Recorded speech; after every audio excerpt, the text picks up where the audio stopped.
We're going to call this to order. Mary Bond, would you like to lead us in the Pledge of Allegiance? Sure. Okay. I pledge allegiance to the flag of the United States of America and to the republic for which it stands, one nation, under God, indivisible, with liberty and justice for all. All right.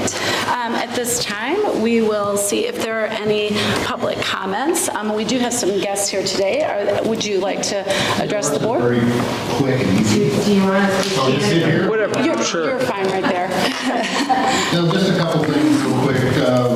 We noticed the public comments normally after the board meetings used to be up front, and then at the end of the meeting, They've been moved you've been again. able with Mr. Bean to go over some of the discussions that were out there.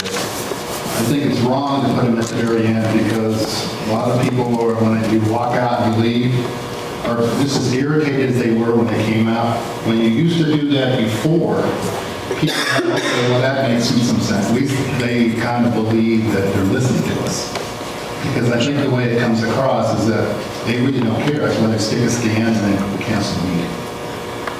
That was one point. The other point is this thing about the books. Why don't you just get rid of the controversial book and say, if you want the books, they're in the library.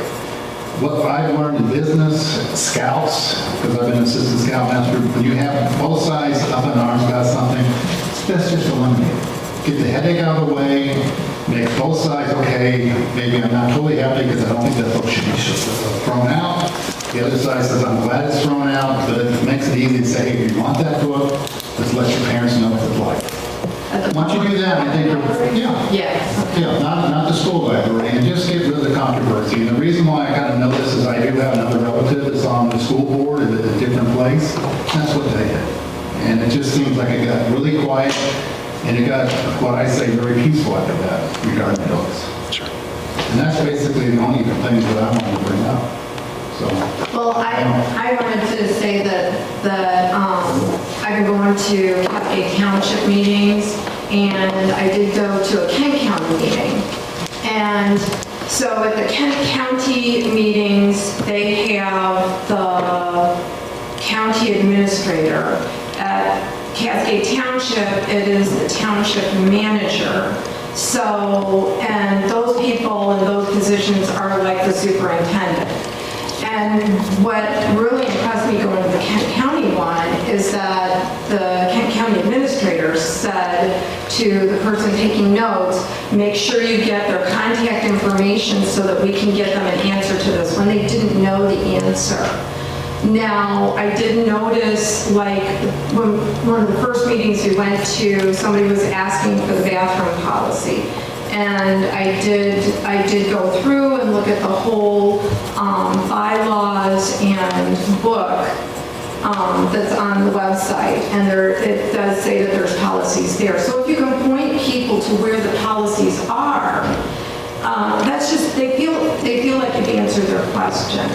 So that is one thing that I see. And the same thing with Cascade Township. The supervisor will turn to the manager and say, can you address this or whatever for them. So that seems to be helpful in getting things addressed, and shows that you're concerned about what's being said. So there's just this whole divisiveness in the community, and it's really dividing people, and somehow we need to show all concern. Something else that I've been hearing about is different activities that are occurring during the school day. I think that's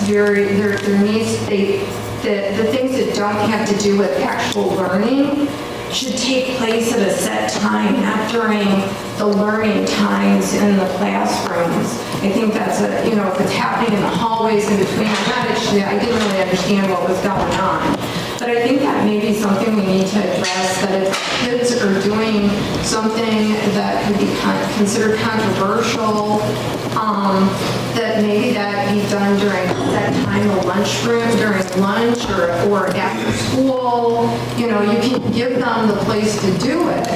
But, those that don't want to, be involved with it, don't have to be doing some sort of day of silence or whatever, the hearsay that we heard. I don't know. So So that would just be, we just need to really figure out how to come together and stop all this, lashing out that I see on some of the social media platforms. I mean, this isn't good for our community, so. Oh, did you want to say something about busing, or no? Oh, no, I've already said it. Okay. It still isn't bad. I talked to a couple bus drivers. I got to know quite a few bus drivers, and I tell you, the morale in the bus department is not good. And a lot of the drivers, there are going to be some I think are going to retire, but a lot of them say they only do it because of the kids. They like their kids because they can live them. But the morale, the overall running the department, having somebody from Lansing have to come over when it should be somebody local to be here, kind of even planning to retire soon. And then the middle management are out running on buses, so they're not really running the department. And that's not healthy either. And so I really think that, I know there's a lot of problems, but I know a lot of school districts are now even taking kids back to sporting events like it used to be. I'm a coach at one of the schools here, and when we had away games, the bus would take us to the away games. And now that's not possible. But everybody's doing it, and I think busing should be paramount on the top of the list to fix. Okay. Okay? Thank you. All right, thanks. Thank you. Okay, so at this time, thank you for sharing your public comments. Oh, you're both, oh. Yeah, working around. Oh, I didn't know that. Yep. So thank you for that. And some of these are topics that we're actually even covering in a variety of ways today. So thank you for sharing your comments.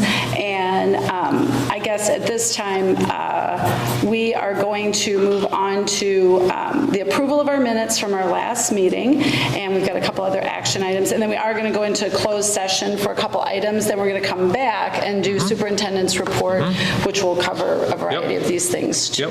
Okay? Exactly. So I guess at this time, I need a motion to approve the minutes of our last regular meeting of the Board of Education.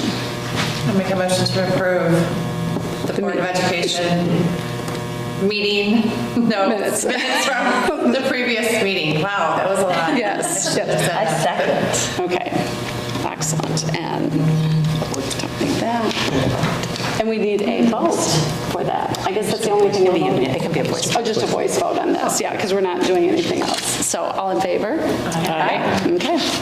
All right. And then it looks like we have, would you like to draw attention to the next Yes, we item? do have a resolution for National Education Appreciation Week. This is a way that the board can speak, and we plan on supplementing this with a variety of other things happening to say thank you to all of our staff across the district that work in so many different ways. So this is simply a resolution. We would recommend that the board approve, and we'll share that with our staff as well. Okay. It's always the best week of the year. That's right. Yes. That's right. It should be Absolutely. 365 days a That's year, right. but at least we have a year Yep. to celebrate. Okay, so with this, do I need a motion to approve the resolution that we recognize National Education Appreciation Week? A motion to approve that? So moved. Okay. Second? Support, and all in favor? Aye. Okay. All right. With that, I think I need a motion to move into closed session to discuss a couple matters here. So I need a motion to move into closed session. We just have a motion and a second, or how do you want to do In the it? motion why we're going into closed Okay, session. okay. All right, so we are going to go into a closed session for a couple matters, the first of which is to consider some attorney-client privilege information, and then also to continue discussions that we'd like to have in closed session on superintendent evaluation. So now I need a motion for that and a second. I would move into closed session for 6A and B. Excellent, thank you, Dr. Fausten. And a second for that? Support. Okay, and so now we are in closed session. A voice vote, please. A voice vote, now a voice vote for this. Oh my goodness. Just to be safe. Yeah. All in favor, okay. Yes. All. Oh, yes. in favor? Aye. All in favor? Aye. Yes. All right, so we are going to move back into open session. Okay, we are back in open session now. Superintendent, could we move into your report? Yes, I'd like to just share a one-page document regarding where we are with strategic planning. As you know, we've met with Jim Ayers, and we had that meeting at our last special meeting and evaluation of the superintendent. And we now have for you a draft in looking at some milestones and timelines. And this fits with Jim's proposal on this, that here this spring we would really get into this piece of identifying clearly where we are now organizationally. This is sort of grounding work that involves a big cross-section of stakeholders, all the stakeholders you might be able to think of, and looking at our current state, data reviews, surveys, environmental scans. A couple of groups doing that. Since we're a bigger organization, we don't want a huge, big group coming together, but we can divide that up into a couple of groups. After we do that environmental scan of identifying and synthesizing where we are now, it's really clarifying where we want to go and why. And this is really drafting the winning aspiration that Jim talked about with us, and draft timing and draft metrics on that. Again, synthesizing the results from both of those groups. Jim would help us with that. And then in the fall, it's really taking that information out to communicate and create support for that, and feedback from those key stakeholder groups all across the district. It's really a wider interaction with people all across the district, not just these representative stakeholder groups at that point in time. It's the whole community. And then pulling that back in with some, as we scan that feedback, look at any gaps that might be there, assessing that, prioritizing that, and confirming that work plan, then developing the work plan in December, and execution on that as we move throughout January. Did I miss anything on that, No, Suzanne, as you're looking at that? I think this is good. The interesting thing is, when Jim is excited to work with our group, so it's a similar process that you would go through with any organization with strategic planning, but with an acknowledgement that you have to start out and you have to get a broad, buy-in from your community on where you are and where you're going. We have actually a treasure trove of, when you talk about the data reviews and things like that, the good thing is we don't have to start with a fresh new survey. We actually start with all of the where we are right now. There's a lot of that piece there. So we can actually start with these stakeholder groups. And then what you're almost doing, I would call it the draft one, the draft two, you put things out there to the public and the broader group in the fall, where you say, oh, well, look, we want people to react to this. So I don't know if anybody's seen Cascade Township or City of Grand Rapids, some of those things you'll say, oh, we're going through a strategic planning process. When they're putting those things out for the broader audience, there's been a group that's done some work. So that's sort of what you see here, is by the time you see that as a kindergarten mom or as a retiree that lives on Cascade Road or whatever it is, they'll have a way to contribute and share their opinion, but they're not necessarily going to a 2-hour meeting at the beginning. So Dan, how do these groups get selected? We've been looking at that and trying to come up with, again, a cross-section of representation from parents to teachers to students to principals to board members as well, and making sure that it's a combination of people who might bring a new perspective as well as some people who can bring some history to say, oh yeah, this has been a thing that's been going on for a while on that. So Suzanne and I have already done a little bit of drafting on that, and we'll have to share that out some more just to make sure that that's, again, those invitations would be getting a good cross-section of the community on that. And our thinking too was, it's not like these groups, it's not like that side of the table is one group and this is the other. These are people from within the organization, because ultimately these are people that would be executing on the vision that we're aligning people to. So I'm super excited. What did we pay for this, or what are we paying for this? Do we know? His proposal, is that what you asked, what the charge is? Please. Yes. His proposal is $8,000 with an additional possible $4,000 to help with implementation work and accountability as we get to that implementation cycle on that later. Thank you. Yep. Sure. And did we ask anybody else to provide us with a proposal? We talked to a few other groups, but it's really been Jim's group that we've been, more in depth with on that. Yeah, Kristen, there are plenty of groups that are out there, and this is one that I just sort of gravitated to with his work in this area with other nonprofits, with his connection with the community, his leadership role at Amway, a variety of those things. Just and as I talked to him more, just gravitated in that direction. Yeah. Which is super important when you're doing this work, that you feel because comfortable. He's doing a lot of this with you and your team. Right. To report out, so, yeah. Absolutely. Yep. Super exciting. Well, good. Well, I wanted to put that draft out to see if, again, likewise, if you have thoughts or additional questions or things about the timeline or where we are, please let me know. I will keep you informed as we take this from sort of a draft idea and turn it into something that's more formal, as well as some drafts on who the stakeholders are that we'd like to invite to be part of these work groups as well.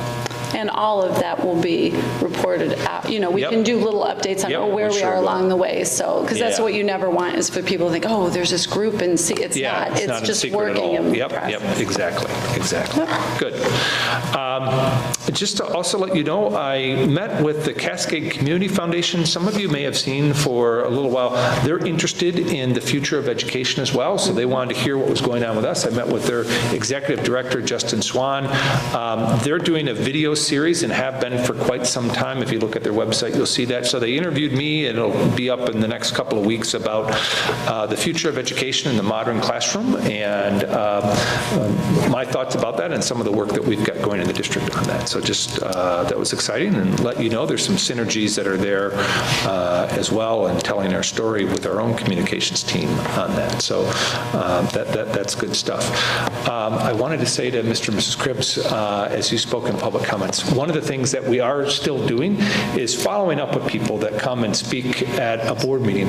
One of the things we're continuing to try to communicate and also think about is a board meeting is a statutorily required public meeting for the board to do its business, to come together for the board to do all the things it's required to do each month.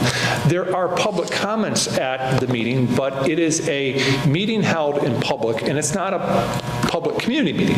What oftentimes it seems like is people are looking for dialogue, and that doesn't happen with the community at the business meeting of the board. So what I did, for instance, at our last public meeting here in April, is I went up right afterwards and talked to a few people right at that meeting who spoke in public comments to try to say, hey, let's meet outside of this so we can go into further dialogue, into further depth about things. So, for example, around books, we've, the books that have been read at recent board meetings, we don't teach any of those books in our classroom, but they've been in our media centers. So the concern is, well, my child could check out one of those books, and I'm not sure that I want them reading those books. So one of the things we've put into place is a process that requires parent approval on something like that. So that is a change we've made as a result of people coming forward with those type of things. So what I'm trying to invite more and more people to do is to say, if you experience something that's a concern in your classroom, you don't have to wait to the board meeting. Come speak up. Feel free to reach out to that teacher. Feel free to reach out to that principal. Feel free to reach out to me at the district level on those things, and inviting people in for those dialogues. Because I agree, I think what people are looking for is a deeper understanding of some things and a dialogue that at times can go back and forth. And oftentimes when that happens, what we find out is that there may be some misunderstandings about things that people have heard about. And I know you spoke about social media. Social media is just, it's a hard place to sort of mediate all the different conversations that could be going on, and sometimes people not having all the information on that as well. So I just invite people in for a dialogue, and we've been doing more of that. And certainly and I think having schools less accessible, part of the pandemic has created some of these issues, and I think now that they're more accessible, that's hopefully helping to resolve some things where a community member or a parent can simply have a conversation with a teacher and not have to wait to a board meeting and then think the only way they could address it is to speak in public. public comment on that. So we just encourage those dialogues as well on that, because the way the business meeting for the board is set up, it's not really set up to have that dialogue back and forth on those pieces on that. So similar to what you were talking about with if it's the township manager or the city manager to say, hey, let's make sure we follow up with someone that happened to bring something up in public comment so they don't feel as though they're just speaking about something, then nothing ever happens to close the loop on that. So I appreciate your comments here, and I appreciate your involvement as well. That's my report that I have. Okay. Board communications, anything else we want to bring up here? You know, the only thing I was going to say, we have a rich history in professional development, and we've talked about this too. I would love to do a little research with MASB and a tool we all kind of looked at a little bit, and then maybe bring some recommendations or thoughts back and see if that's something that might benefit us. Yeah. Is that all good? Yeah, we did just a little quiz kind of, I shouldn't say an assessment, but areas that we would want to grow in. And some of it would be kind of a fun board retreat kind of thing, maybe that we could do together. In addition to, we talked about the MASB 101 that some of us have taken and everything. I know that's on your docket coming up. Already signed up. Yeah, we're a learning organization, so I think that's, again, I don't think we should put anything on anybody's calendar in May. Right. I think May, this is a real live actual May. I don't think you could. Yes, yes. So anything else? You wanted an update real quick? I know. Are you good? Yeah, I know. We all, just quickly on the ESSER adoption. Yes, Yes. ESSER. Let's do that. On the gun boarding. Yep, so on ESSER, we're into all the nitty-gritty details. What I can say is we are looking to provide resources that are required to extend learning, both after school and in summer. Those are requirements of these ESSER grants. And then as well as during the school time to help close any academic gaps, but also the whole child piece. So that's the mental health and mental wellness piece. So it's closing those academic gaps and then addressing any of those barriers that might be there to learning. And certainly an unmet need in the mental health area would be one. So it's looking at folks to help extend learning and extra hands in the classrooms to close any of those academic gaps, and then extra resources and support on the mental health side of things. If I could sort of encapsulate it, those are the pieces that we're looking at on all of this. Then it really comes down to the details of looking and saying, all right, what building needs what, and how does that manifest itself and look that way? And so it's really in this month of May that we expect to have a lot of those details that we'll publish both on our website, share with our community, bring to the board and share with the board as well before we turn in our proposal to the state. Okay. So the very specific programs. Yep. When and where and why. Yep, exactly. In the month. Yep. I think our due date with the state is June 15th-ish, somewhere in there, but we'll be out well ahead of that. Yep. Okay. And then the other piece was gone boarding. Yes, so that program is looking to consolidate and invite students in from all three high schools on the northern side of the district. We've got about, at last check, 42 students that have signed up to be part of that larger 3-hour block that would be interdisciplinary on that. And we have 3 staff members that would be assigned to work with those students at that point in time. And I know there's an update meeting happening with the task force tomorrow, I believe, on that as well. Yeah. Yep. Good. Good. All right. Anything else? Because we need to have a motion to adjourn so he can go. I move we adjourn so Dan can go. Yes. Okay. Do I have a second? Second. All in favor? Aye. Okay. Bye, We are Dan. adjourned. You All are right, thank released. you. Go take care of your kids. Yes. Bye.